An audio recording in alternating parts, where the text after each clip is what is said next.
a little trip into Ridley Scott's mind because this is another big one. This Is it? This is my thesis for this episode. Is it really, or are we all just being led to believe that it should be? That's my thesis for this episode. I think I can get on board with that thesis. It's going to be interesting to talk about because there's a few other things we can kind of segue into kind of the theme I wanted to delve into. Okay. And that's like, so this movie we're covering today, Blade Runner. Yeah, Blade Runner. We're talking about Blade Runner. Yep. Ridley Scott's third movie. Mm-hmm. Big swing. When it came out, not a lot of people liked it. It bombed. Over time, it has kind of grown in popularity, kind of cult. It's got classics. A very strong cult sci-fi following. Yeah. Right. And so my thing is, when this came out, was it just over people's heads? Was this kind of that big of a swing for Ridley Scott? Just watching the movie, I can see that it is a pretty big swing. Just in terms of scope, and all that. But yeah, I didn't read any reviews or anything from the time. But yeah, it just seems like this thing like landed like a fucking just like dud, and then just had to grow over time. Which happens, I guess, with a lot of his movies, I think. Yeah. So yeah, I would agree with that. But what I've gathered is that not only was it critically kind of it went over critics' heads, but it also went over the audience's heads. No, not really anyone got on board with this. No, that's the big thing is that the movie didn't really make any money when it came out. Except for I'm sure there was a group of people, and just like there are with any movie today, that were like, oh, diehard lovers from the beginning, and they've been with it from this whole time. Sure, of course. So they're like the big flag carriers for this film. But before we do that, let's introduce ourselves. Oh yeah, I guess I should intro the show, huh? Let's do it. Who are we? Well, we're who are we? Who are we? Oh God. Film School Dropouts. This is a movie podcast. Hey, that's us. Movie podcast. Each season, we cover a director's full filmography, as long as it isn't J.J. Abrams.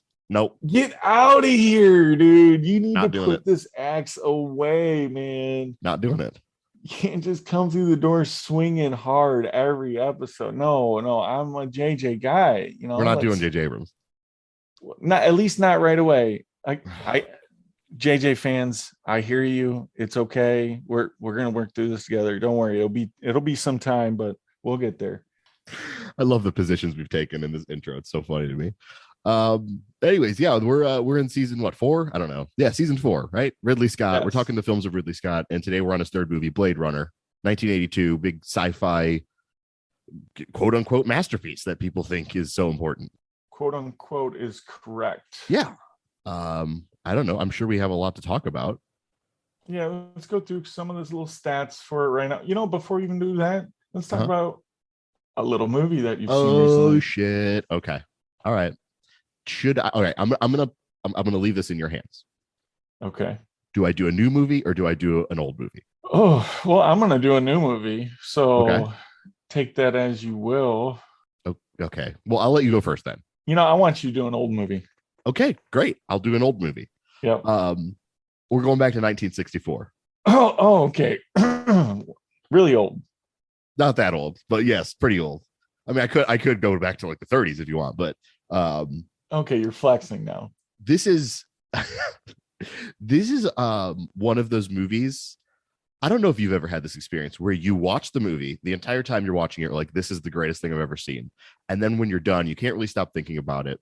Weeks go by, you can't stop thinking about it, and you're just like, is there any other movie that's even remotely similar that I can I need more. I need more of whatever this was. You know what I mean? Instead of just rewatching the movie, I need more of this. Oh man, you ever had this? Man, I want to say yes, but I can't think of it off the top of your head. Yeah. Most recently, obviously, was the worst person in the world. Sure, yeah. That kind of had a lasting, absolutely. that kind of shook me a little bit to my core, and yes. It did I thought about it for a couple weeks, but no, I can't. Not a life changer. Like So this is just one of those movies. The film is a 1964 Japanese psychological horror movie okay, called Onibaba. I can't even. It's directed by Kaneto Shindo. I think he did like 100 movies. So we're never going to cover Shindo's movies, but good Lord, Onibaba is good, man. It is. It's kind of the story of like, I don't know. The movie is very minimal. It all takes place in one location, and it is very few characters. I think there's like 3 main characters in total, and essentially, it's like this primitive, like tale of like, if you take away everything that a human being needs and just boil it down to like 3 essentials, and like make a horror movie about just that little bit, just about like you need shelter, you need food, and you need like, I don't know, touch, I guess. You need like other people to be around you. You'll go insane, you know?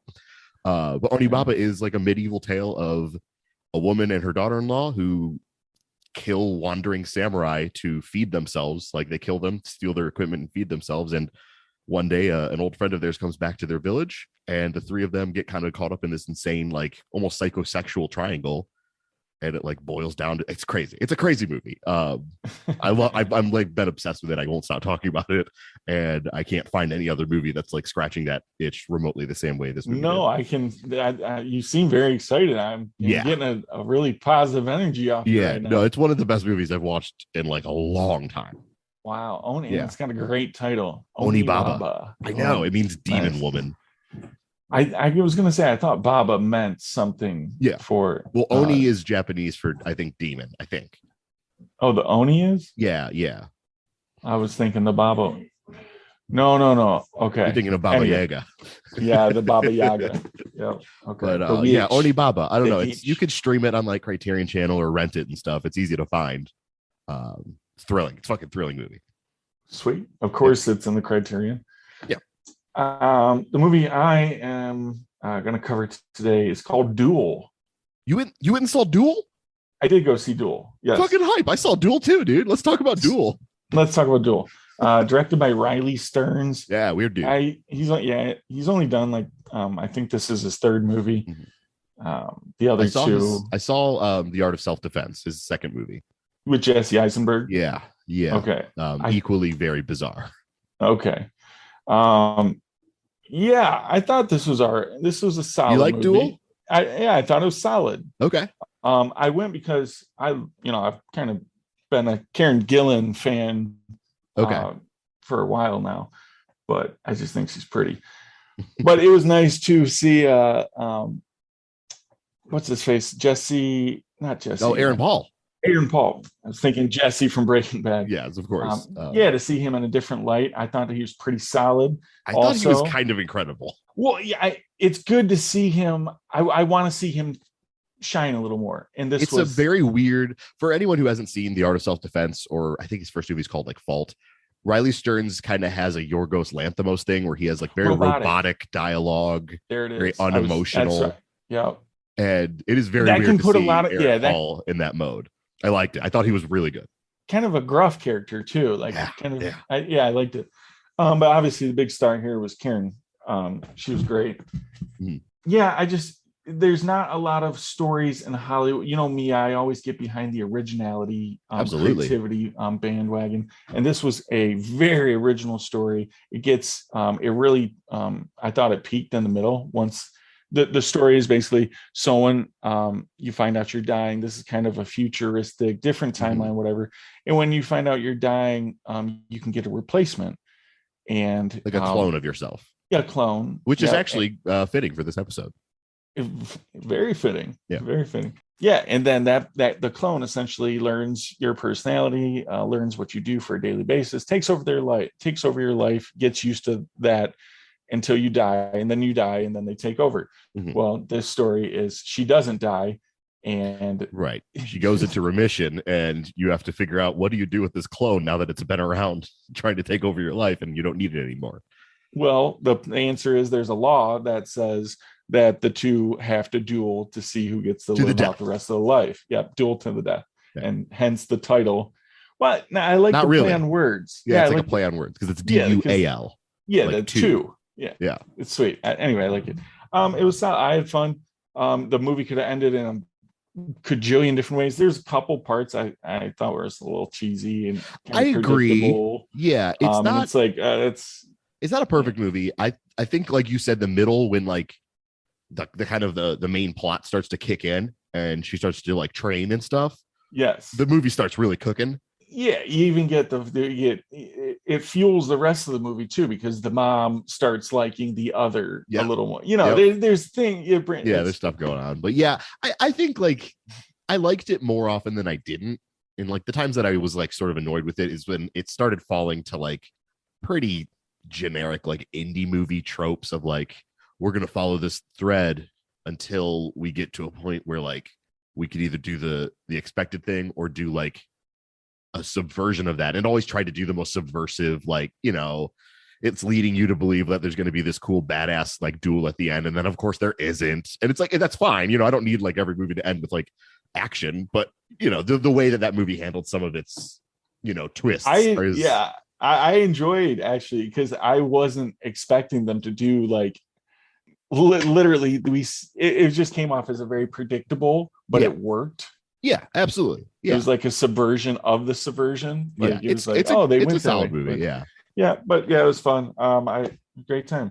Duel. I'm surprised you Yep. went and saw that. Such a small little movie. I didn't know anyone knew it was out.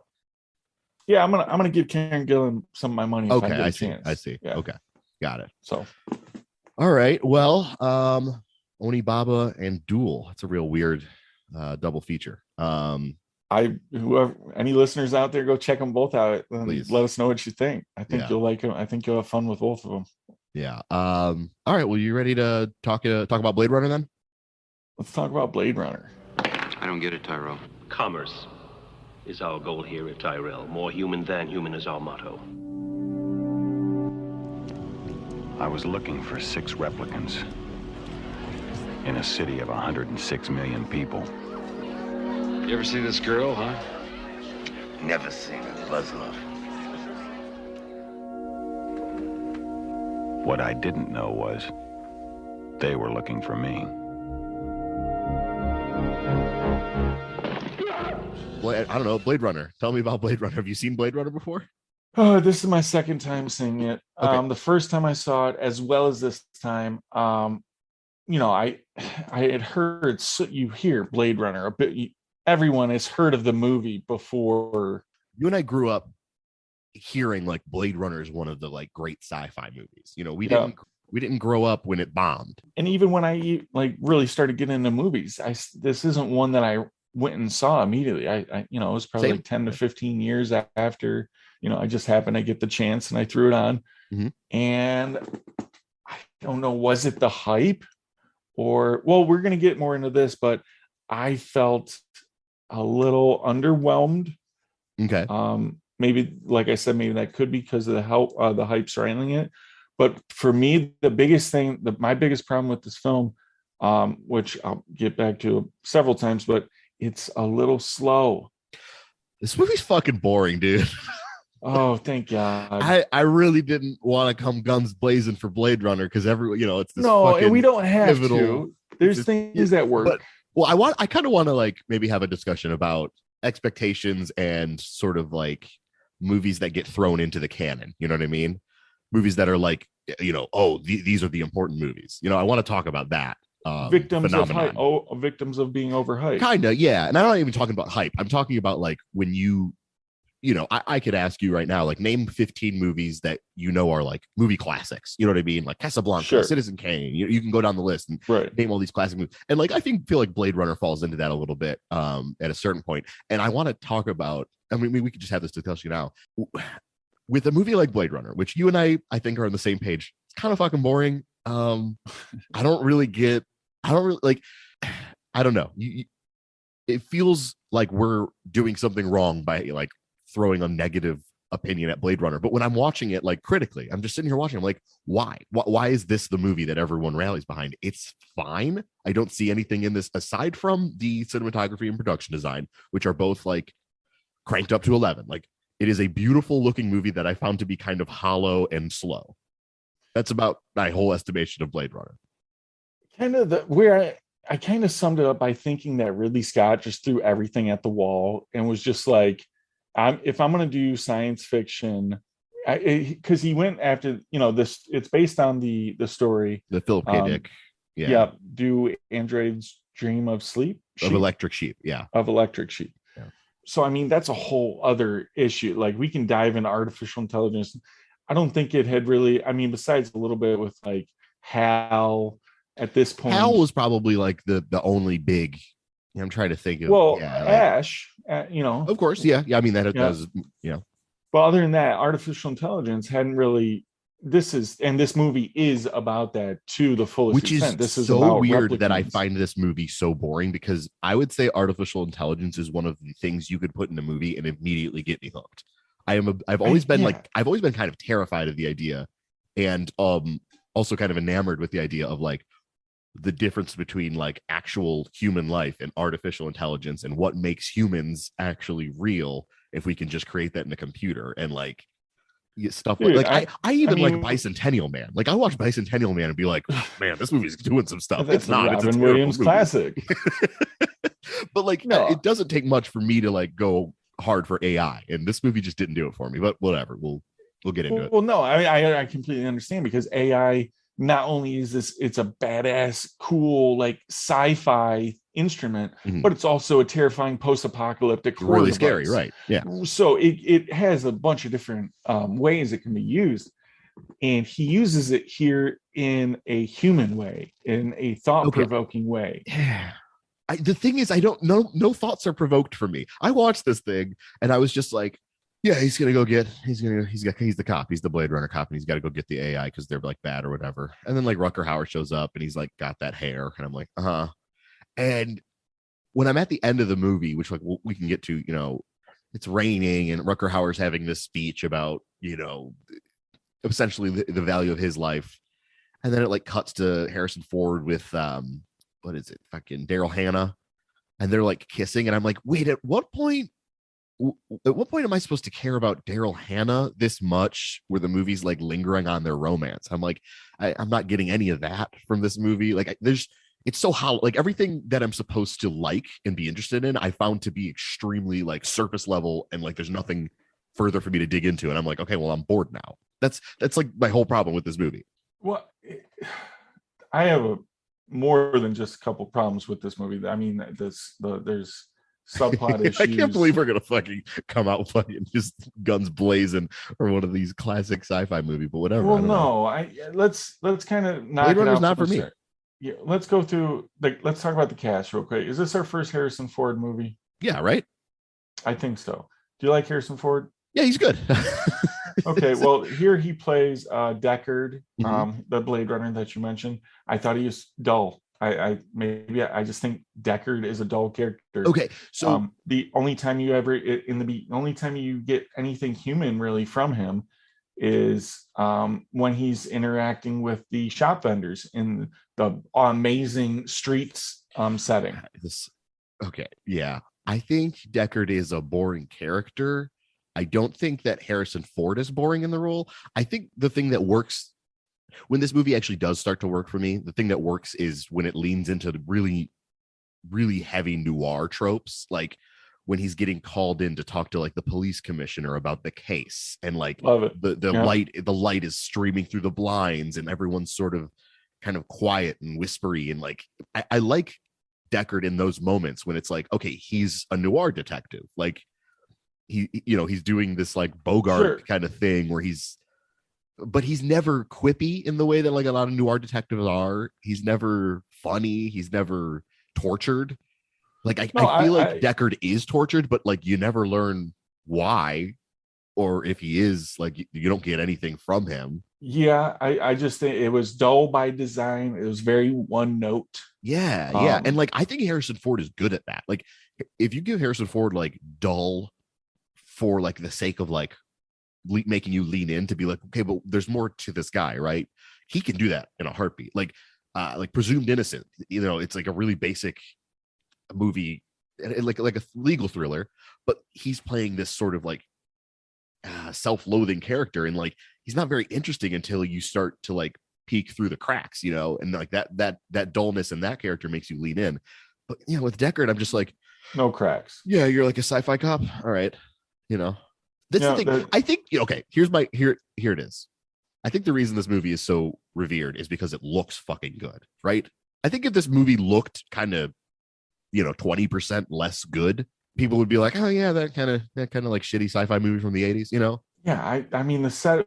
We'll talk about the setting right now. The Unbelievable set piece is amazing. Like the first 20 minutes of this movie, I was like, oh, is this like better than everyone says it is? Like I did watch a little bit of behind the scenes, and like just the cop cars alone, insane. Like the design was, yeah.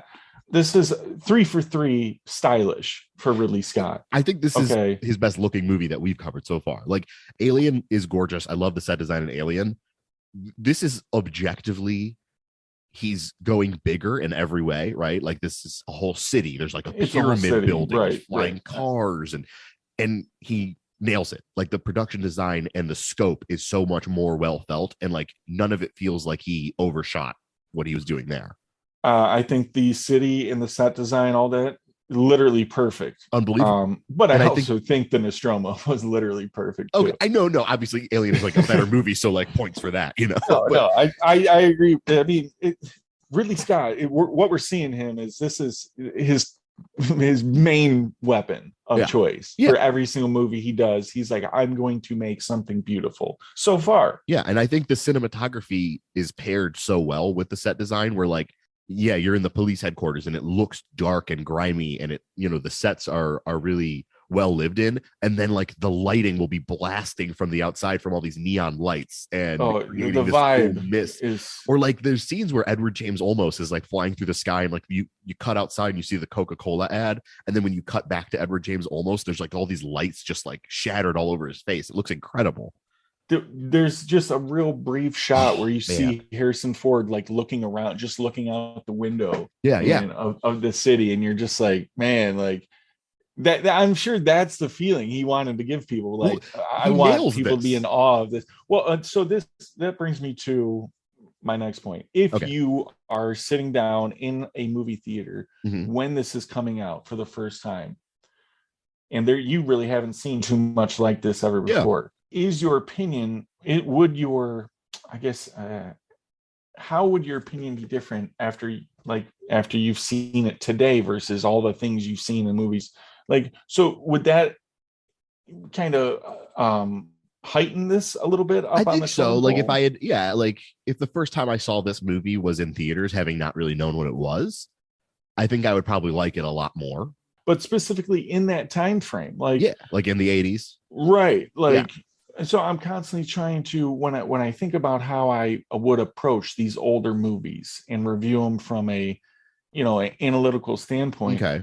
Do I put myself in their position of like, this is what someone for the first time would be experiencing, or do I put, or do I sit in it for, this is clear just based on what I've seen and just my I know what you're saying. Yeah, so like it's a fine line. It's tough. My approach is always just do it just completely.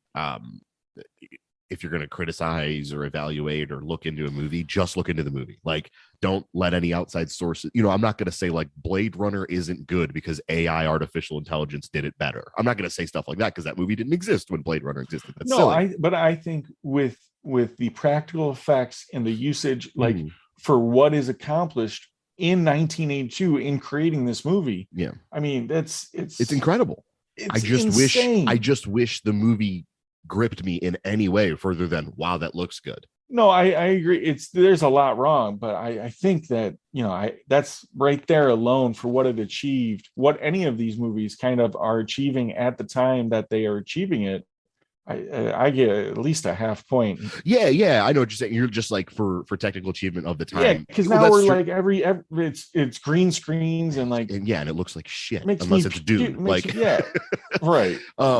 Yeah, because like when I watched like 2001, every time I watch 2001, I go, I don't understand how they made this movie. Like, I can't fathom how they made this movie back then. It just doesn't make sense to me that they were able to pull this off and it looks this good. And like, you can explain to me the practical effects of 2001 for hours on end. But when I watch the movie, I'm just like, this is unfucking believable that they pulled it off back then.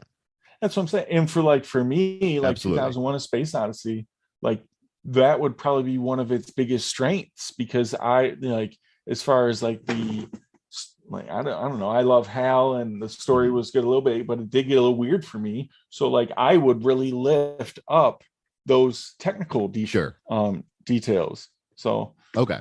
just something to Yeah. think So about. the thing, So yeah. I mean, we're talking about like, yeah, place Blade Runner's yourself in. tricky, you know. Blade, no, Blade Runner's really tricky because like I don't want to. I am And on top of sure that, if this is he's done 3 versions of it, and it's like, that's the other thing. It's like there's all these different cuts of the movie, and like they only vary like a minute or two. There's like a 113-minute cut, a 114-minute cut. This movie that I watched, the final cut is like 117 minutes or something like that. that, It's and like, you're, I think, yeah, we both watched the final cut, and I think is the final cut a little bit green shaded oh, compared. is it? I don't The know. director's cut has a bluer shade, and I love that one. Like, Yeah, that seems like it's more suited to what the look's supposed to yeah, be. and it looks Really? just, I didn't know that. There's like a different color grading to yeah. it. Oh, The final cut, he went green scale, bad and call. it's like, why, Yeah. dude? Like, this is the final, Huh. That's but weird. it is weird. Yeah, I don't know. And I know I like the thing that I know about like the production of this movie is like essentially Ridley Scott got this movie taken away from him, and like he made all these concessions with the studio, and like that's why he keeps going back and recutting it, is because he had so many regrets about how it originally turned out. And I'm sure that Okay. like really bothers him because I don't think he ever really let that happen again to the degree that Blade Runner did. Well, because I bring up the different cuts, because this is a major issue that I have with this. So the original version, Mhm. Yeah, I don't he, know the difference between the cuts, so if you know, well, he intentionally, like the dream sequence with the unicorn, yeah, okay, yeah, that wasn't in there. Like he intentionally added that to, and there's one or two other things that gave the audience the perception that Deckard is a replicant, which to me, that's just, you don't do that. Like that's going back. That to me, that came off as the movie came out. People picked up on a little something, and he's like, "Oh, I like that," and he ran with it, and he sure. made it. He leaned into it. It's sloppy. Yeah, just stick with what you were going with anyways. Don't go. I mean, that's the George Lucas thing. Oh That's, God. I mean, Yeah. he's obviously the biggest, criminal Yeah. when it comes to that. But Yep. yeah, I didn't know any of that. But yeah, I don't know. Like the unicorn thing, like there's so much stuff in this movie where like I can follow a slow burn all day. I'm fine with like just like a heavily textual stuff. Like that's fine too. But there's just stuff in this movie where I'm watching it and I'm like, I know I didn't miss anything because there's not really a lot to miss in this movie. It's a pretty simple story. Why am I so fucking like fed up with everything that's going on? Am I just like, was there like one little frame of something that was supposed to reveal some deeper ocean of meaning that I didn't get? And I just like the unicorn scene. I'm watching the unicorn scene. I'm like, uh, what is this? What the fuck is this? And then at the end, there's like a little origami unicorn and he like picks it up. And I'm like, I don't get like whatever you're doing, like you didn't do enough or you did too much. And I'm fully uninterested. I hated that entire subplot. The unicorn. Do you what is? I'm sure that there are huge Blade Runner fans who can explain all the nuances of this movie, and like more power to you. I just didn't have the patience, I guess, to like try and deal with that. The big question is Deckard a replicant? I Is that a think it question? is, yes, and I don't think At what point in the movie does that question get raised? Because like I didn't pick up on that as a problem for Deckard ever. Well, there's a couple of instances like how I think it's the Voight test that he issues to the he issues it to the girl that he ends up liking or whatever. We should really go for this cast. Then Daryl Hannah plays Pre. That's the I thought. Oh, okay. Yeah, no, they got Sean Young plays Rachel, and I think okay. You don't see her in anything. I don't think she's had. I mean, that could be complete slander. I don't know if she did. It looks like I don't really see anything. Actually, It's a really long career, but I didn't think she. My point is, I didn't think she was very good in this. I think it was like her first role. So I wasn't very interested. Yeah. Right. I don't know. The idea, like they raised a couple ideas that I was like, oh, that's cool. And then like I never got any enjoyment out of that idea. The idea of she's a replicant, but she doesn't know she's a replicant because we built her with memories. and like that's the product we're selling. I'm like, oh, that's fascinating. And that's just kind of where they leave it. Like, it's not like they really explore the themes of that at all. I don't, maybe they do in really, really, really, really subtle ways, but like shit like that. Or like, the one part of the movie I like is the idea of what is Rutger Hauer's character's name? Like Roy Batty. Terrible fucking villain name. What a terrible villain name. Roy Batty. Get out of here. Give I him don't a cool hate fucking sci-fi robot name. Why is it Roy Batty? I don't have as much problem with that as I do with the, some like one is just named Pre, and then Roy Batty. Right. I want a right, little. Right. What's that? Consistency. I need a little consistency. Oh, sure. Yeah. Anyways, I like the whole idea that like they only have a lifespan of 4 years, and that's why they're coming back to Earth to try to like, break that protocol and like live longer lives because they want to be real beings. Like, oh, that's cool. That I get. Yeah. But again, like all these characters to me are just so flat because like the only thing you know about any of them is like what they're experiencing in the moment. Like, I don't know what any of their dreams are. I don't know what any of their past is. I just know that like Harrison Ford is a cop and he hunts down replicants. Yeah. Is he grumpy? Is he funny? I have no idea. I still don't know what his personality is. I will say how he goes about the hunting is stylish. It's fun. Okay. Like the very first kill, I think, with the stripper replicant, or I forget what's, the one he hunts down in the club. He walks in with the stupid accent. Yeah.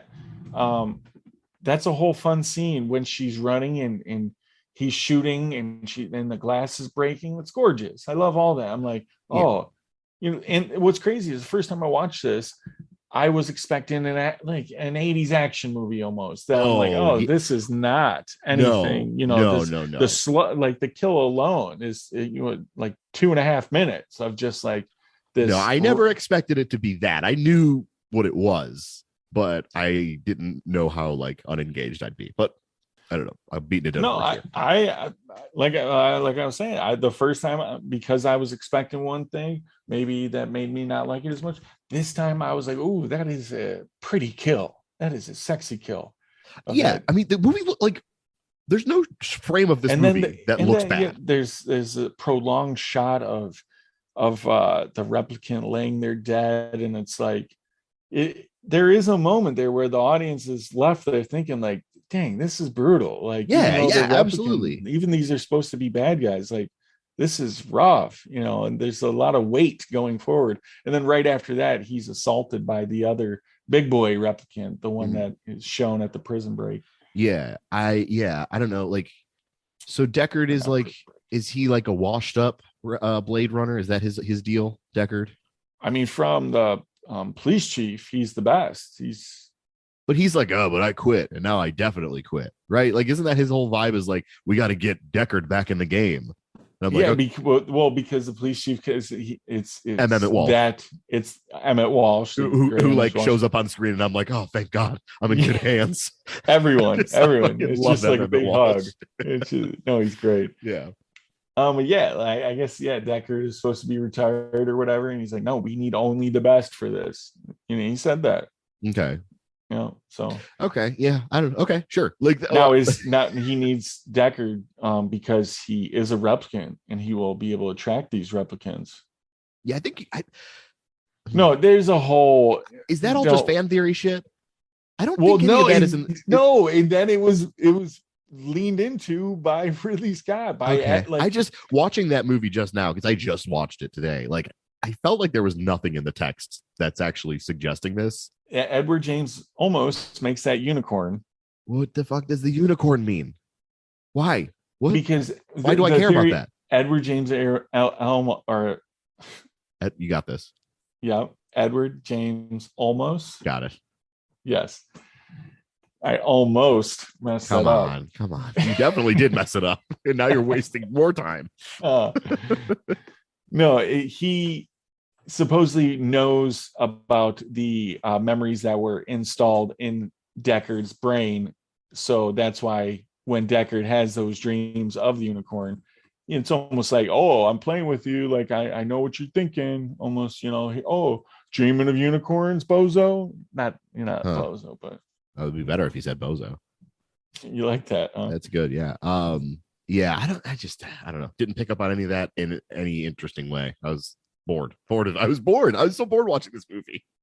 It's just one of the things where, like, after 20 minutes of being like, this thing looks unfucking believable, I need something more, and the movie doesn't really have a lot more to offer. Even like Rutger Hauer's final, iconic speech about his memories fading away like tears in the rain. I'm like, oh, that's the speech, huh? Like, I wasn't like, oh man, that fucking really lived up to the hype. I was just like, yeah, that's it. Okay. I mean, the speech, that's another thing where I was underwhelmed the first time. The second time, I was like, all right, let's get it. Let's get it, Roy. Okay. So here's my theory with this movie is, like, coming off Alien, I think Ridley Scott took those long, kind of stylistic shots where you see all that. He took them. He tripled the length of those shots because you spend a lot of time seeing these you cities. just spend so much time looking at people's faces, and I'm like, they're done emoting. They're not even emoting anymore. Cut to something else, dude. I've been looking at Rachel stare at fucking Deckard for like 40 minutes. I'm so bored. Yeah, I mean, not only does he like triples the length, but he triples the quantity of them too. Like, they're all over the place.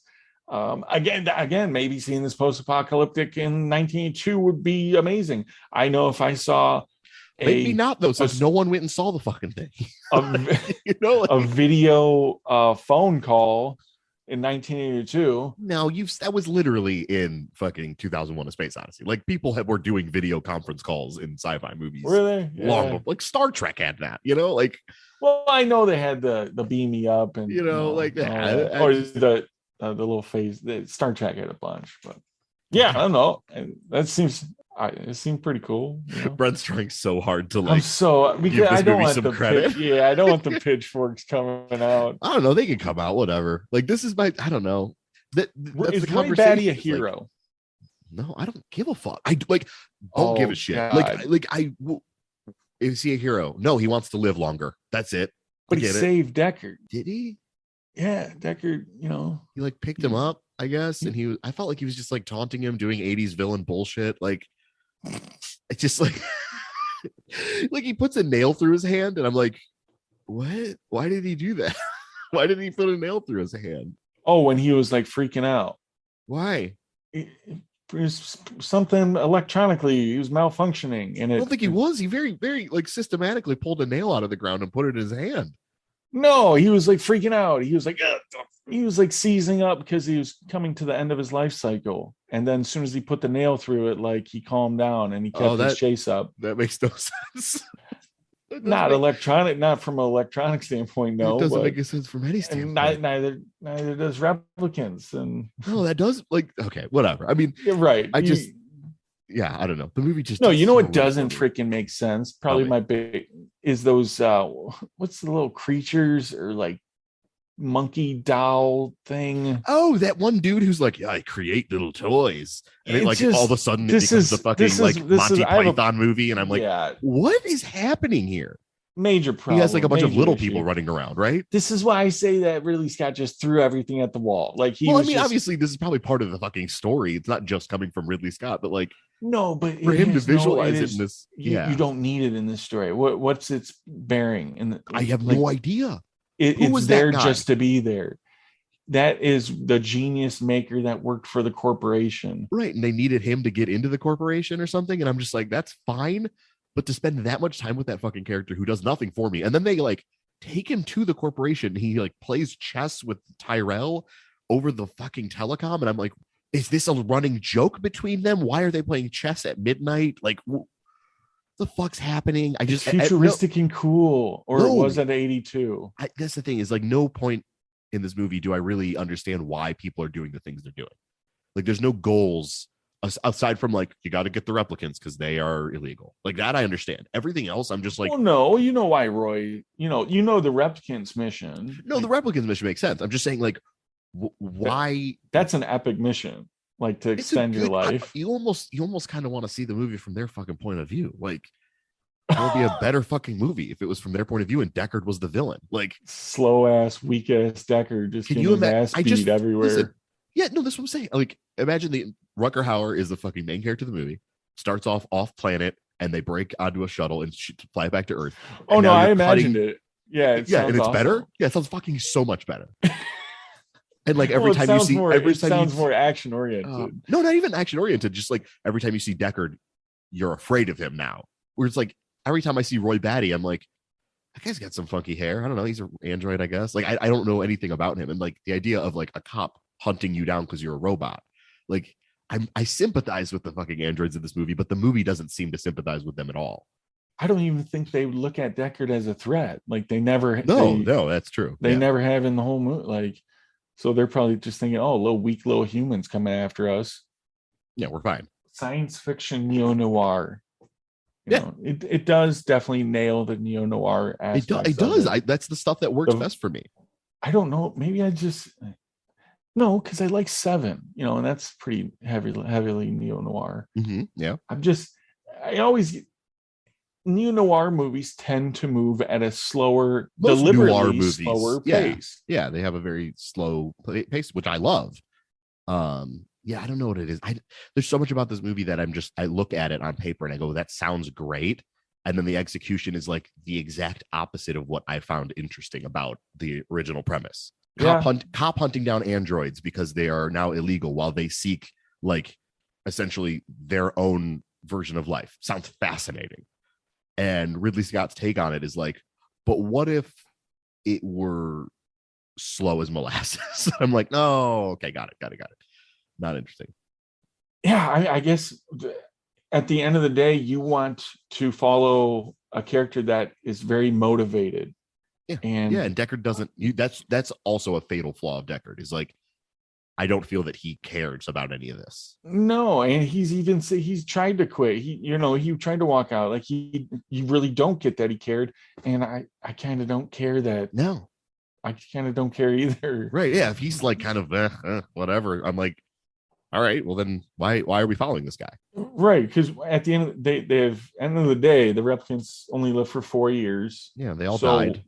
Yeah, they would eventually die no matter what. There's a reason that it really got all hyped up, right? Like they I don't know. It's just over time. I think people must have seen it and been like, this thing looks unfucking believable. And then they paired that with it's really good, which like those two things don't have to be the same. You know what I mean? Movies can look incredible and not be very good. And like movies can the other way around. Like it has great themes. It does have great themes. It just doesn't. I think that's why people put it up, because it's heavily thematic. The themes are still relevant today. And it looks gorgeous. It's got Harrison Ford, arguably one of the biggest actors of all time. Mm-hmm. Yeah. There's a lot that there's has stuff. going I see for what you're saying. There's stuff in it where it's like, even if you just read it on paper, you're like, I understand why this is a classic. But for me, if you actually sit down and engage with it, I don't really get why it's a classic. I really don't. I think just from the outside looking at it, I think what puts it over the top is the character of Roy Batty, because you do get, he is so interesting in a way that I wrote down that at the end of the movie, I thought he was a hero because he saved Deckard. He was literally going to die. There's no reason for him to save Deckard there.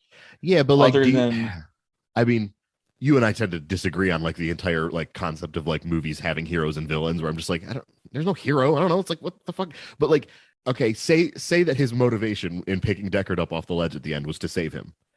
Do you actually think that he cared about human life in that moment? Do you think that he cared about Deckard in that moment? Why does that moment mean anything?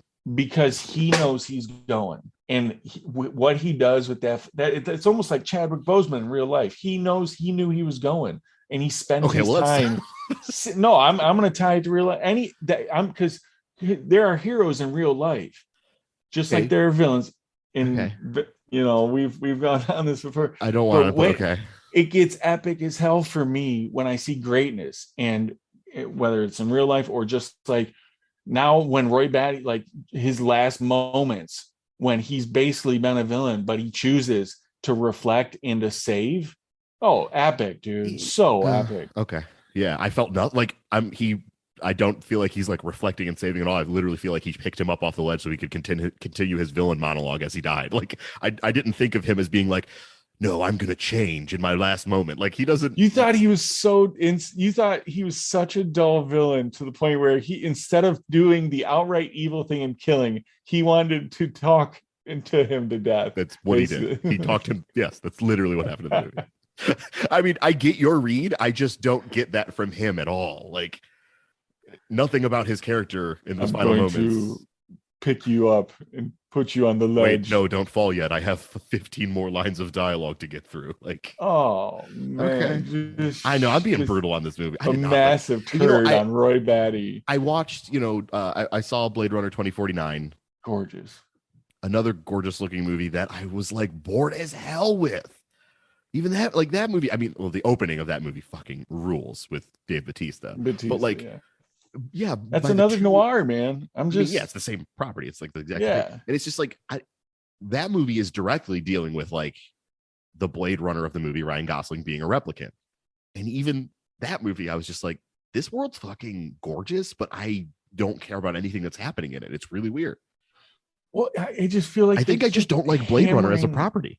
They just keep hammering the question of how to deal with like replicants being human or humans being replicants. Yeah. It's like this interwoven ideology of like what it means to be human. Yeah. And it's like, you don't gotta smash that button so hard. You can hit it a little bit, but but I also like when movies smash that button so hard. Usually it's just this movie. Yeah, I don't know. I think it all comes down to just the pacing, the editing of everything, how long he's just lingering on shots of nothing. And I get my eyes start to glaze over. I get really bored watching these movies. Yeah, I mean, like I said earlier, character Deckard, it's tough to get me excited when the main character is pretty dull. And like you said, he doesn't really seem motivated or to care about what's going on. No, and long, boring setup shots. Might have been. I also didn't get the sense that he was super good at being a Blade Runner. Like there are movies that can pull this trick off.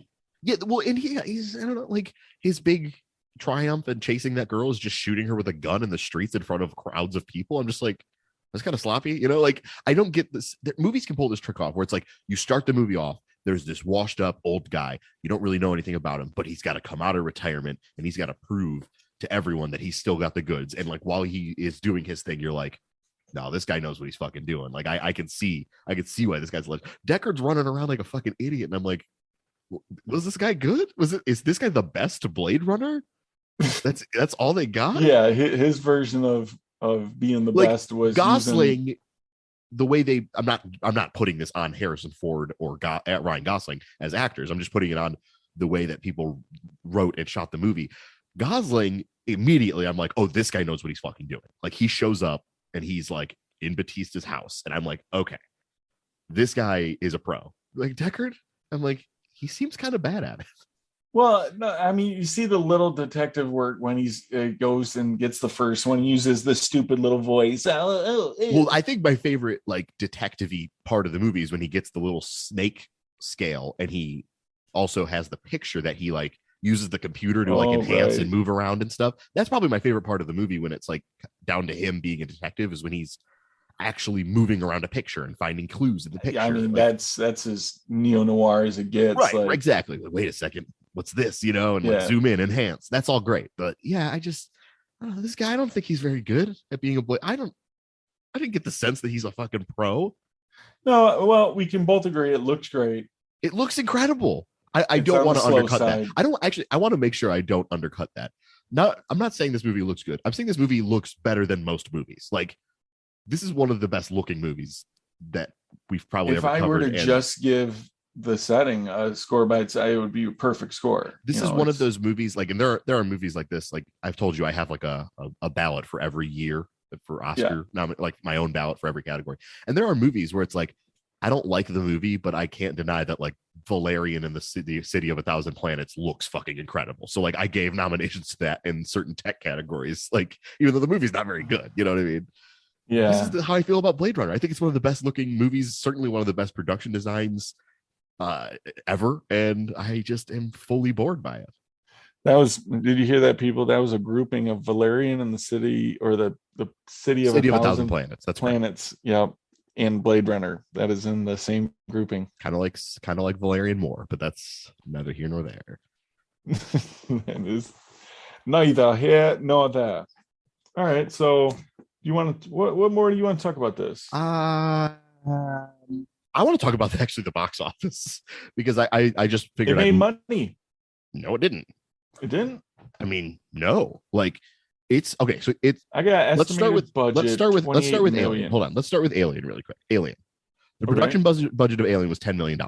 I got 11 million where I'm looking. Okay, fine. 10.7. I'm just Sure. whatever. I'm just saying the number that's in front. Okay. $10.7 million. Whatever. The domestic gross of Alien is somewhere in the ballpark of 60 million. It says here 62, but that's also including like re-releases, anniversary releases and shit. So I'd say somewhere between like 58 and 60 million dollars Alien grossed. Huge like profit, huge profit big time for Alien. Now let's flip it and go over to Blade Runner. Movie cost $28 million.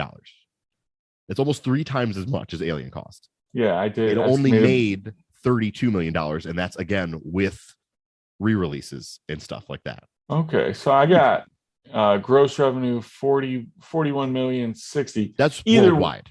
I'm just going off of like the US box office. 32 million for the US box office.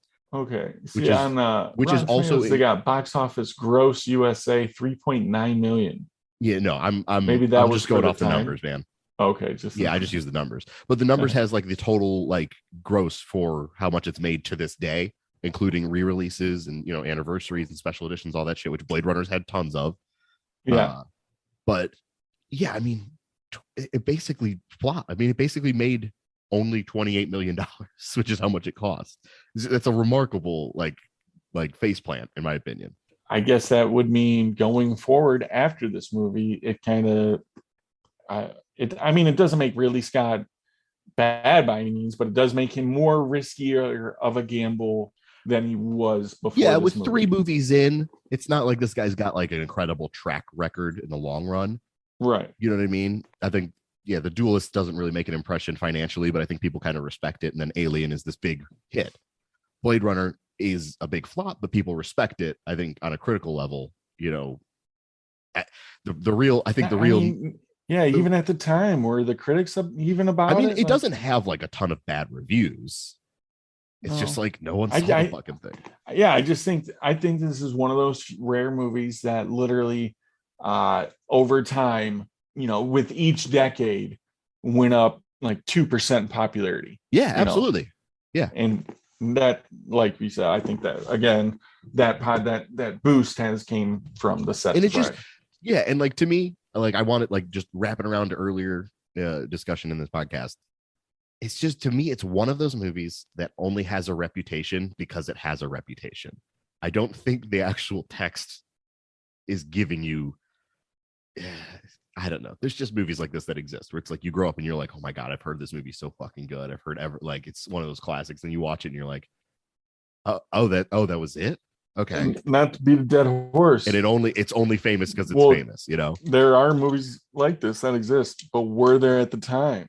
In the 80s? Yeah, of course. Early 82, I'm sure, but I don't know. I just Oh, are you saying like movies that were like this, like good looking and shit like that? This, say I'm a science fiction fan and I go and I think you probably love this. You probably get in your mind blown. But you're a science fiction fan and you would choose like something like Interstellar over this 10 out of 10 times because you've. Oh, well, now, yes. Okay. I thought we were talking about putting ourselves in the 80s. This is brand new. No, of course I'm going to take Interstellar over this. Are you kidding me? Even if you were, you saw this first, you were the peak of your imagination, 8 or 9 years old. This is an impossible question. I know. Answer. If I'm 8 or 9 years old, I'm picking Interstellar every day because fucking Tars is in it. The coolest robot of all time who turns into an asterisk. Like, yeah, that alone is getting me to fucking go crazy for Interstellar as a kid. Yeah, I mean, Interstellar is incredible. So totally different movie. But yeah, I don't. Do you want to rate Blade? I don't have much else to say about Blade Runner. I don't like it. Well, can I don't even know. Do you have a favorite character? M. Emmett Walsh. Just for being M. Emmett Walsh. Just whatever the police detective's name is. Yeah, Bryant. Captain Bryant. Captain Bryant. Yeah, I don't care about anyone in this movie. All right. James Hong is in this movie. He makes eyeballs. I love that. I do like that. Even though that seems a little weird, but Roy Batty looks sweet in Yeah, it. it's weird. I don't really. He looks cool. Yeah. Mine is obviously Roy Batty because, I mean, come on, Yeah. epic. But is it Yeah, though? Or is it just supposed to be? This is my whole crisis about this movie. Is you say things like, "Oh, dude, legendary." He could have killed like, Deckard. I don't think that's villainous. He could have saved him. He did. Would you have given a fuck if he killed the main character? Yeah, I think that would have been a big splash. You literally just said you don't. Oh my god, it would have been great. That would have been a half a star up for me. Like, oh, at least this movie did something. Wow. Jesus.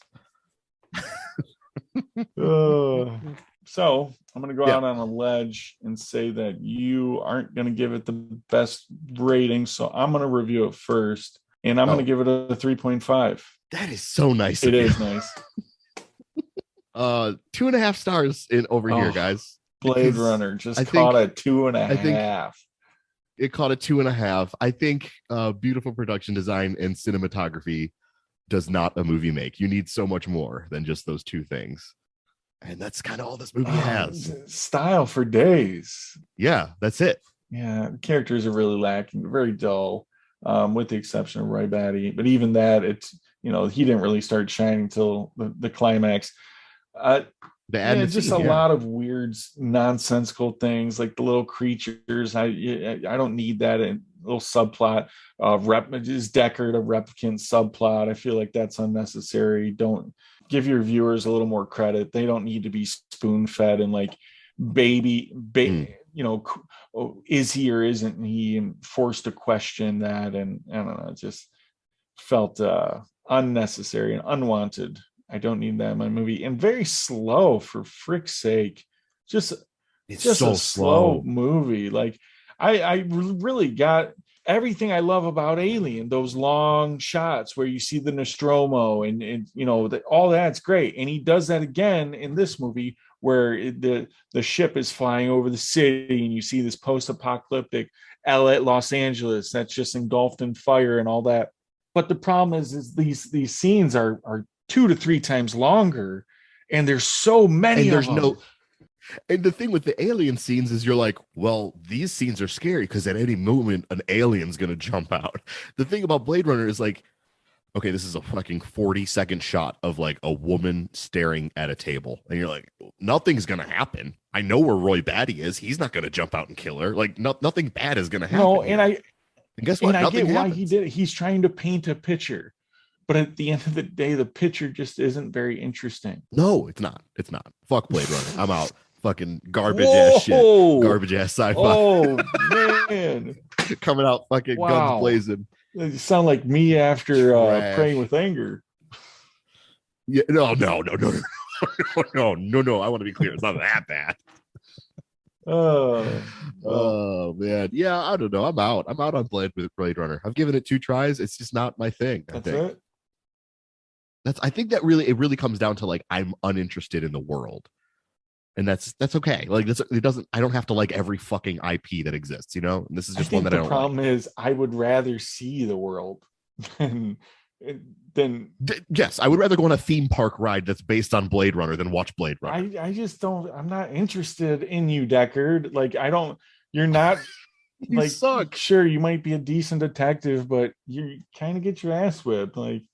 Not for me, and I'm not into it. I agree.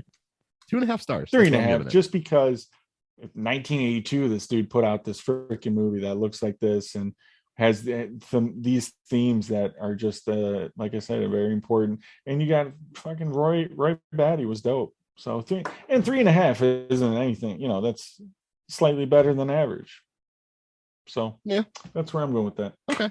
All right, cool. Well, I'm good with that. What do we got coming up next? Do you have anything else? Legend. Is this? We get to watch another Tom Cruise movie. Your boy Tom Cruise. Is it Tim Curry? So no matter what happens, Tim Curry playing Satan. Dreamcasting. I've never seen Legend. I don't really know much about Legend except for it's like kind of a disaster, like a famous disaster, and like it has these insane sets, and it's like so whimsical. And I'm really excited to like dive into that. I too have heard the lore behind this movie. Another huge budget, big disaster. Yeah. but I have not seen it, so I'm super excited. I've not seen Legend. I'm very Awesome. excited for Legend. All right. It's Tom Cruise. Listen, like no matter what happens, folks, I'm going to be bringing a lot of energy next episode because Tom Cruise. He's gonna be on cloud 9. I've never seen. It's one of the few cruises I haven't seen. It's a big day for you. I did a countdown. I think there are only 5 Tom Cruise movies I have not seen. So like we're knocking this off the list. I'm very excited. Big day. So all right. Yeah, it's a big day, folks. Well, thank you everyone out there listening. Sorry to all the Blade Runner fans. We don't mean it. I meant it. Yeah, I did mean it. I meant everything I said. We don't mean it. We do. We definitely mean it. We're just sorry we don't like your movie or whatever. I don't know. I didn't think it was too bad, but not very good either. But anyway, follow us, like us, comment, subscribe, whatever. Do all the social stuff. Yep. We're on Instagram at Film School Dropouts Pod and on Twitter at film_school_pod and on Facebook and on all the podcast apps you need. I don't know. Give us a fucking comment. Yell at us about how we don't understand the intricacies of Blade Runner. That's fine. I'm willing to take that punishment. I'm expecting it. I'm expecting it too. That's fine though. I'm okay with it. That's right. We can. I'm glad. I'm just glad that you and I were kind of aligned on this one. Yeah. I didn't want to come in here and me be like, this movie sucks, and then like have to deal with you being like, it's iconic. No. As soon as you were like, it's kind of boring. I was like, thank fucking God. Yeah. Okay. I don't want to have that kind of. No, I honestly, I actually tried to put it on a second time, and then, a third time, and I was like, no, I don't want to do this again. No, I want to deal with it. So, yeah. All right. If you review us or leave a comment or anything, we will read it. Yep, I'll read it. But once again, thank you and see you later. Yeah, we'll see you next episode for Legend. My name's James. I'm Brent. All right, bye. But I was like, no, I don't want to do this again. No, I want to deal with it. So, yeah. All right. If you review us or leave a comment or anything, we will read it. Yep, I'll read it. But once again, thank you and see you later. Yeah, we'll see you next episode for Legend. My name's James. I'm Brent. All right, bye. Bye.